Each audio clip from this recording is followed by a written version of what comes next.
finally get the correct pronunciation of this gentleman's name now. The Joe Rogan Experience. I don't like when people are telling other people what to and not to do, and it's based on their own personal ideology. I don't like it. I don't like it at all either. Because I'm very much of, look, you do what you want to do with your life as long as it doesn't interfere with mine or step on any of my rights. We're good. How Texas of you. Texas through and through, brother. I am Texas born and raised. Yeah. It's a great place. Yeah, I love it. So this is my two positions that I was saying before. So number one position, I am 100% in favor of law enforcement. And I think they need to be better trained. And I think you need to get rid of those bad mothers. I think there's a lot of them. I think there's a lot of bad cops. You need to get rid of those. And I got to get this off because this is just something that pisses me off a little bit. That is a nuanced perspective.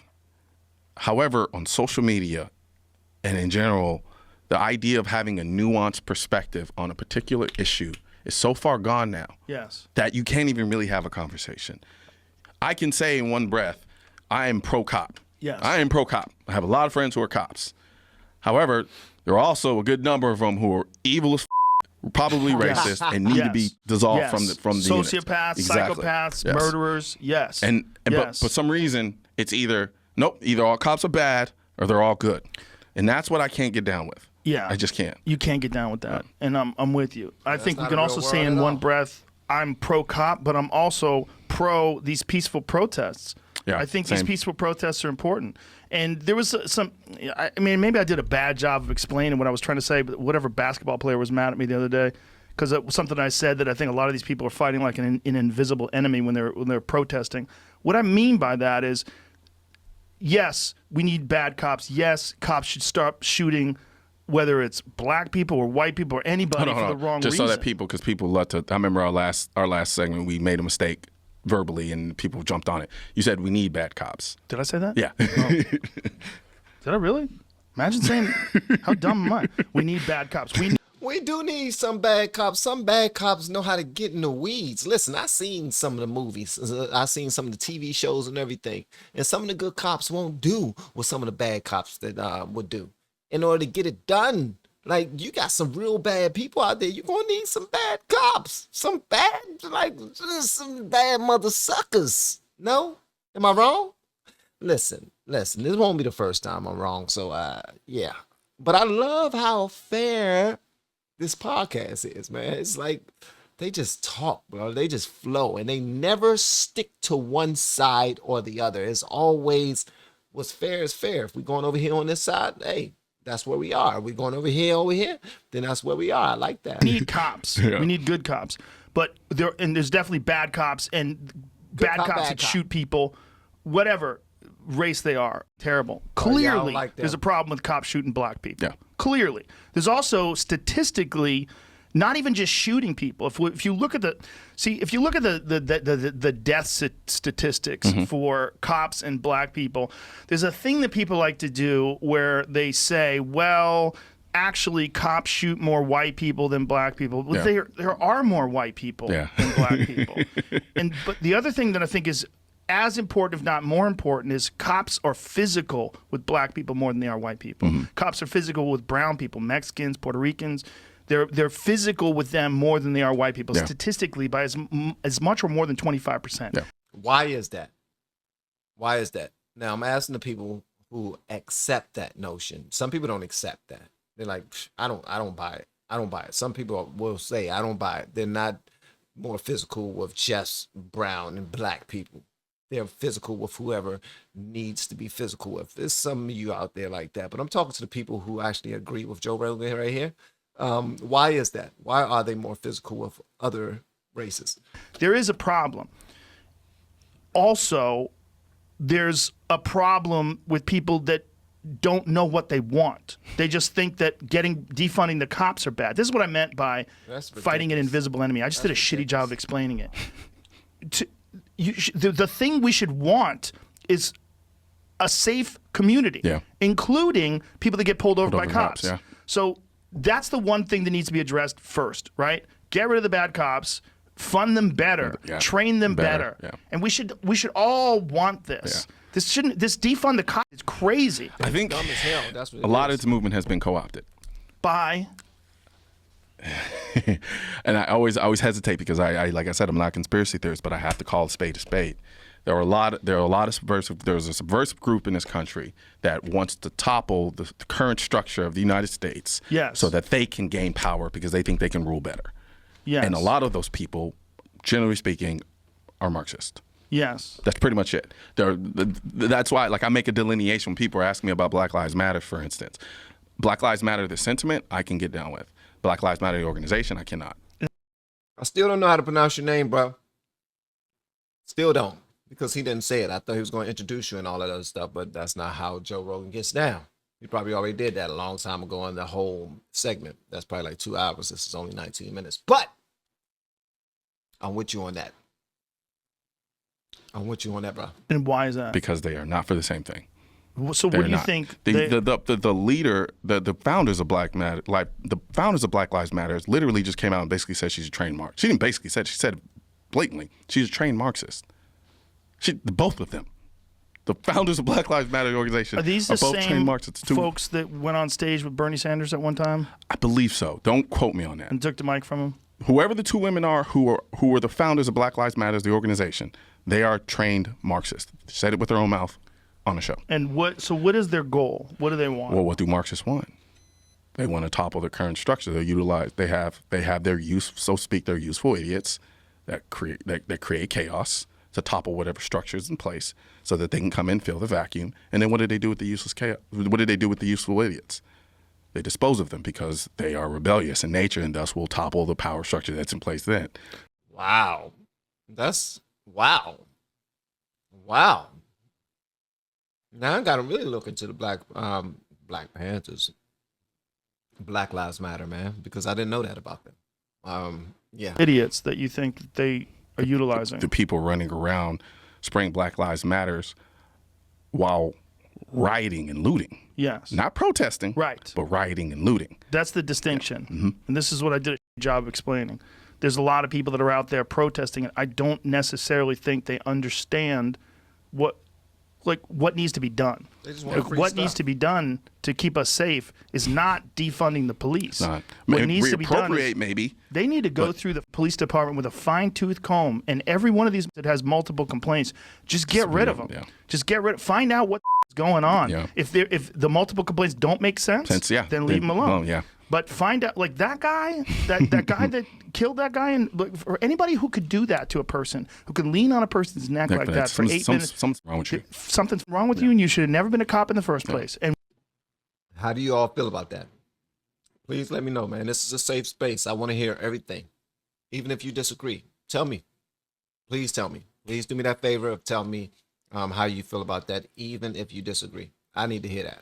I didn't know that Joe Rogan stood with this. So wow, this is extremely interesting. This is good information right here. you should have never been a cop in the first place. wrong And we with you, all bro? know that there are people like that. When you talk to people that are in the military, there are folks that they have to work with that are sociopaths. yeah. And they hope that BUDS training and that SEAL training is going to weed those guys out, or that Ranger training, or whatever it is that they have to do. But it doesn't always. Always. And sometimes they get in a situation, and Jocko was talking about how you'll get an entire SEAL team that they have to disband and reset up because they have bad leadership. Gotcha. And so you get these same guys, and they come in with good leadership, and they get trained correctly, and it turns around. And it turns out, you know, look, if we join some sort of a military group, and you're being led by some piece of commander, what do you do? Where do you go? And your faith in the whole entire organization is. Yep. So a lot of this stuff is top down. So you have a lot of these cops that are in these bad neighborhoods, and they've been dealing with corruption for. There's a movie called The 7-5, and it's about the 75th precinct in New York. And Michael Dowd, who is one of the guys in the movie, was a bad cop. Yeah. And he's out now, and he did time like that. But it's a crazy movie, and I had him on the podcast. But his first day on the job, didn't they throw a dude off a balcony or something like that? He was told to shut his mouth. Something happened, like first day on the job. He witnessed some crazy shit, and he was basically told, "Hey, mother, this is how we do. Like, get all that goody two shoes dragnet out of your head. Yeah. This is how we do things here." I used to watch the TV show, one of my favorite shows ever, called The Shield. Have y'all ever seen that? Ooh, so that's probably why I know real life is real life, fantasy is fantasy, but y'all do realize that art imitates life and life imitates art. A lot of what people see on the internet, social media and whatnot, they are doing it in real life. A lot of what people are doing in real work, in real life, people are using their situations, like real life situations, like this guy threw that mother off the balcony and told me to shut up. I'm gonna turn this into a script, and it's gonna be the biggest movie ever. Y'all heard of Training Day before, so stuff like that happens, man. That's why, I can't use this disclaimer for so long, or this excuse for so long, that I haven't been privy to politics on purpose, but I'm paying attention now, guys. Here. And so then you're indoctrinated into this force that's already compromised. And I think that's where a lot of people that's why I think a lot of people come from when they talk about the systemic aspect of things. Yes, right? yes. It's that culture that breeds the mentality that says, all right, this is the way things are going to be done. So you either get down or you lay down. Right. And so in a lot of that responsibility is born on the leadership in these places. Yes. And that's what needs to happen. There needs to be a restructuring and a reorganization of the leadership from a top-down perspective.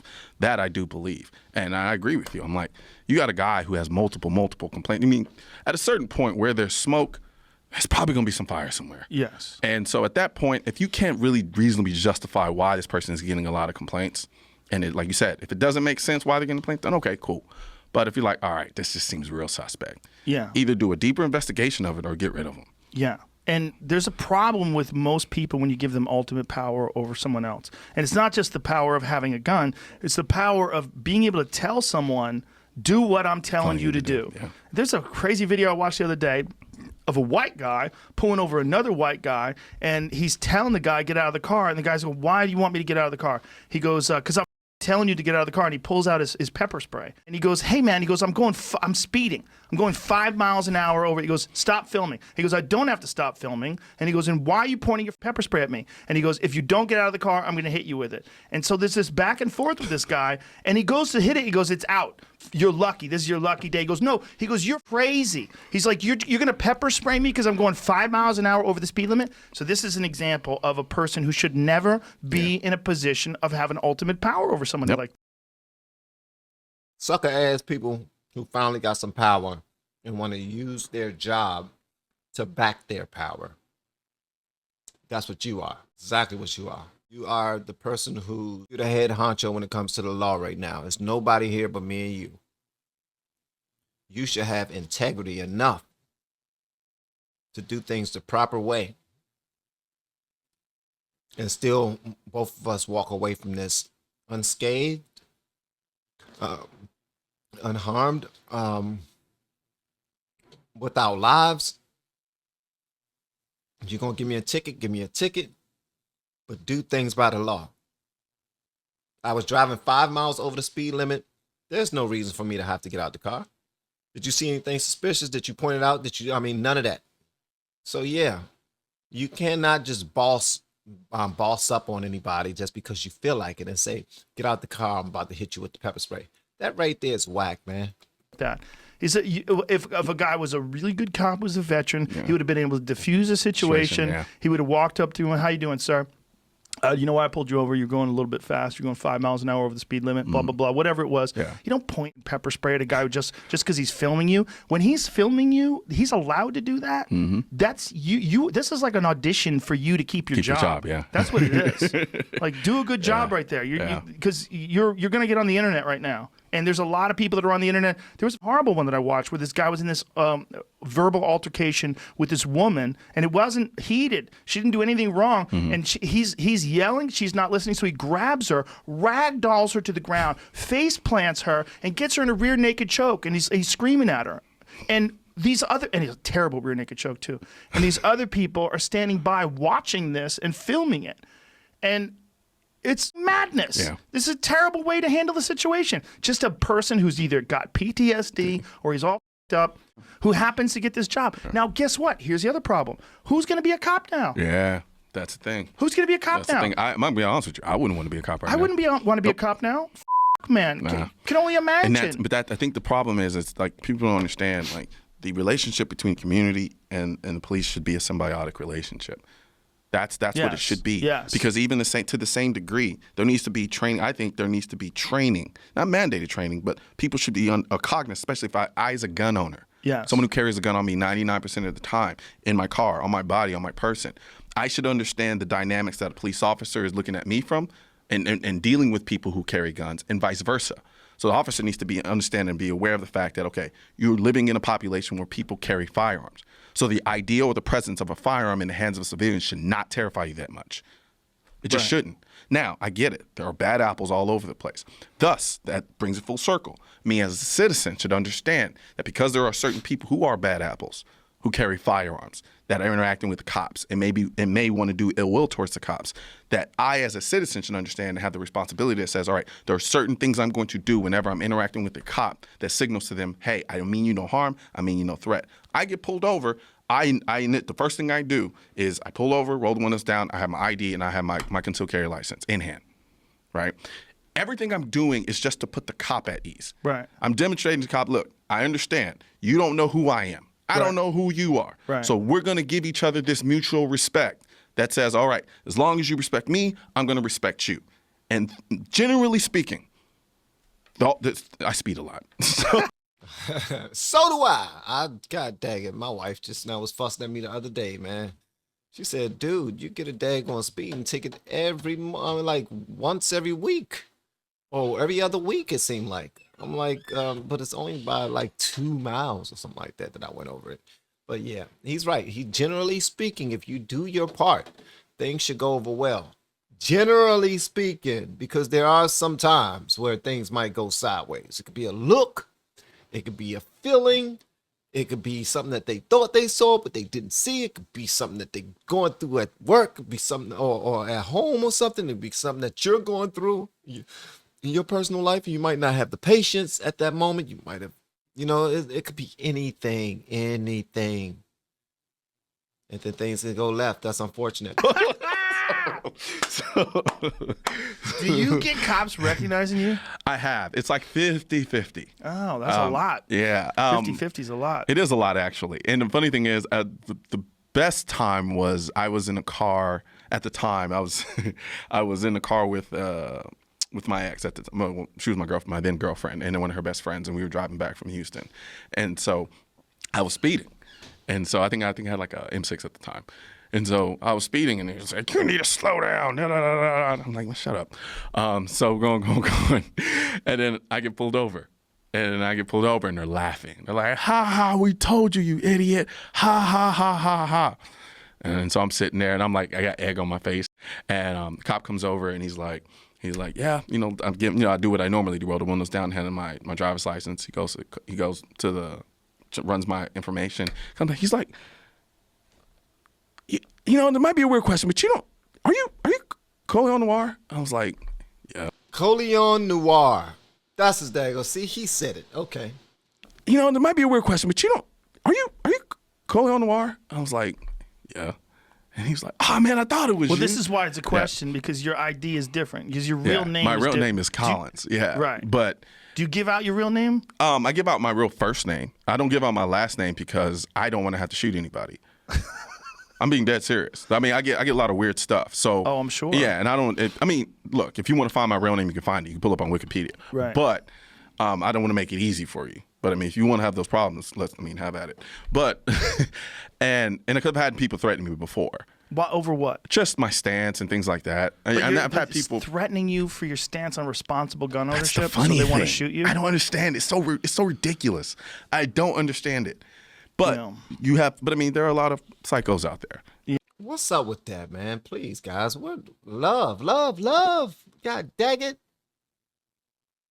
Sheesh. Don't y'all want to see y'all grandkids?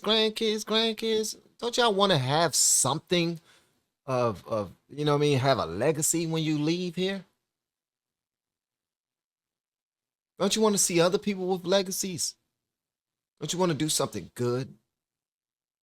It's ridiculous. Somebody have an opinion opposite of yours and you want to do something to them. That makes absolutely no sense to me. It's ridiculous. ridiculous. I don't understand it. Grow up. But Yeah. but I mean, there are a lot of psychos out there. Yeah.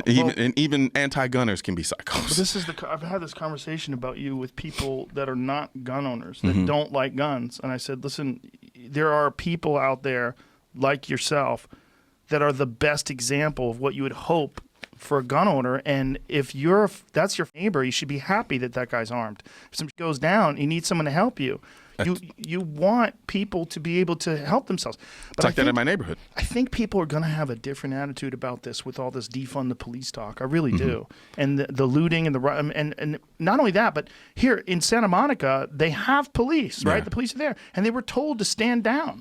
They were told to stand there while people are looting. I think another thing too, I think there is a semantics issue going on with the defund the police, at least from what I'm seeing. Because initially when I heard about the defund the police, I'm like, what the hell are y'all talking about? Like, we can't be this stupid. I guess there is a We are. It's so damn dumb. I guess there is a segment. It's even within the defund the police, there are different sects. There are the people who are like, no, we just need to reallocate certain portions of the funding for police in different places. And then there are people who are like, no, we just need to absolve all police, take away the funding, and get rid of them. Those people are out of their They're minds. lunatic. But here's a funny thing about that. Let's take what's going on in Seattle, right? Yeah. In Chaz. Yeah. How fast do we realize within a blink of an eye that crime is going to happen? It doesn't matter. It doesn't matter what type of utopia you think you're going to establish. There are going to be messed up people. Well, someone got shot there yesterday. And from what I hear, it was pretty much a hit. Was it? I think not the one from yesterday, but the one before that, because there was another shooting. Oh, God. And apparently it seemed like it was a hit. Like they were looking for this person and they went to kill them. And I'm like, you were supposed to, Chaz was supposed to be this utopia. Right. No cops, Right. no money, all of it. And within a blink of an eye, what do you have? Well, not only Lord of that, the Flies. They also don't have hospitals in Chaz, right? Like, what are you going to do if someone does get shot? I mean, Well, apparently somebody bled out because the cops probably don't want to go in there. yeah, well, they wouldn't let him in Oh, God. from what I saw. Yeah. And so It's not going to end well, folks. it's not. It's not going to end well. The way to handle this, in my opinion, is to fix the current structure, to do it in a logical way that makes sense. Yeah. It's not to take everything down. So to take this back to what you were saying about Black Lives Matter, don't you think there's probably people in Black Lives Matter who don't have these sort of Marxist ideas? Yes. They just don't want black people getting shot by cops. Absolutely. Yeah. The sentiment of Black Lives Matter, I am all for it. I love Joe Rogan's questions, man. I really do. Hopefully y'all heard that question and y'all are able to answer it yourselves based off of what you think. Because you can sometimes we label an entire organization, not understanding that there are people who still are with them, who long for the real meaning of the name Black Lives Matter. It might not be the people who are in charge, but I'm certain they are hoping for the best. Like, okay, no, and I'm not trying to start anything, but you said that we were going to do certain things once we receive funding, and from my understanding, we've received funding, but we're not doing anything that we promised anybody. I know that you're running this, I'm not running this, but is there anything I can do to expedite this? Would you like to, put me up on where we are right now? Are we going to wait for a little bit more? Have faith? Okay. Just hoping that it means what they signed up for. I'm all for it. The organization, though, that's the problem I have, because they're essentially the leadership of this. So you think that the leadership has I think they have almost like ulterior a motives. secret I motive do. that the people that are involved, that are doing all the groundwork, probably aren't even aware of? No, they're not. And I did a whole video about it. Yeah. Because I remember Black Lives Matter, and it was a video I did, I think, 2 years ago. And this is when I was with the NRA, and Black Lives Matter was attacking the NRA, basically saying that they don't really care about black gun ownership, so forth and so on. It was like an attack piece. And I think it was the branch of Black Lives Matter that's here in LA, actually. And so I did a response video, and it was like a 15, 20-minute video. And I broke it down systematically. I'm like, all right, well, okay, we started off with Black Lives Matter because of police brutality. Cool, I'm all for it. But what has happened now? All of a sudden they get this massive wave of funding, and their whole direction shifts into some other stuff that I have no idea what it has to do with anything. Like what? With respect to, now it's become this kind of like all-encompassing umbrella of LGBTQ and some other stuff, but then and then even aspects of, I guess, I don't want to say Antifa is under the umbrella, but the whole Marxist kind of communist socialist aspects of politics kind of creeping into that as well. And then when you couple that with the idea that you have the actual founders saying that they're trained in Marxism, and then you have what you see now playing out, where you have these very peaceful protests being co-opted by violent people who are now just engaging in rioting and looting and then branding it Black Lives Matter. They're wolves hiding amongst sheep. I think there's a bunch of things happening at the same time, and I think when it comes to the rioting and looting, I think there's a lot of just opportunists. No, I absolutely. don't think they're necessarily that organized. That brother is smart. Joe, I think to a point they're organized. I think to a point. And I only say to a point because they're still paying their own siblings top dollar, $700,000, $800,000 a year to run certain parts. They might not be able to do it, but they're putting people in place for something other than the cause. Nobody, I don't give a daggone who you are, should be making that daggone much money with Black Lives Matter. You hear me? Hopefully y'all understand that, because that money was supposed to be going somewhere else. It's just fattening pockets, bro. Come on. That's not cool. It's not cool. It make people lose faith in you. It make people judge you. It make people not believe that you're not even organized, believe that you're not about anything but the politics of it all. You had a taste of power. You know how far you can go. You had a taste of success. You know how far you can go. You can see yourself going further. You see all the people all over the world buying into it. Hashtag Black Lives Matter went crazy. Every single celebrity out there was saying it. Probably still says it. Wearing the t-shirt, hats, everything. It went nuts. And you got off track. Who knows why you got off track? But you got off track. We know that for damn sure. Amongst sheep. I think there's a bunch of things happening at the same time, and I think when it comes to the rioting and looting, I think there's a lot of just opportunists. No, absolutely. I don't think they're necessarily that organized. Some of it is organized. Some of I it do maybe, believe that, and then maybe. I do, and you're right, because there was, like for instance, in Dallas, one of the coffee shops that I go to all the time, he was telling me, he was like, all the windows were broken out. And really, he was like, they really was just a bunch of kids just running around taking advantage of the chaos and just kind of breaking windows. You have to take into consideration these kids haven't worked in 3 months. Yeah. They're probably broke as and looking for free. There's a ton of them. And there's just opportunists, man. You saw that in New York for sure. Yeah, in absolutely. New York, I'm pretty sure y'all had that here too. Yeah, for sure. But the crazy thing about New York is a lot of it was apartment buildings filming down on the streets because, in New York, everyone's in high-rise. So they're filming. There's so many videos of people filming on the streets while all this madness is going. This one crazy video where all these people are breaking in. This guy runs in the street, and another guy hits him with a car, and he goes flying through the air, and the car takes off. Bro, it's mad. And then they're just smashing through Soho and breaking into art galleries and stealing everything. And it's nuts, man. But it also poses a question: when you have chaos, you inevitably will get destruction. Yes, that's what happens. Yeah. Which is why you need structure. Which is why you need. Keep in mind, I am no fan of big government. I'll be the first one to tell you, I am no fan of big government. However, you do. Yep. He was about to tell us why he's not into big government. I'm guessing that's going to be another video. What y'all thought about that, man? Help me out. Fire them daggers, bro. I want to hear them. I want to see them, sis. Let me know whatever it is you want me to know in the comments below. And if you have yet to hit that subscribe button, please make sure you do so on your way out the door. Once again, guys, I'm Van, and now we are all the LFR family, and I look forward to seeing you on the next video. Hopefully inside the Patreon as well, man. Y'all have been amazing, per usual. Love y'all. Thank y'all so much for clicking the videos. Click. Whenever you ain't got nothing to do, click these joints, man. Watch them. Love y'all.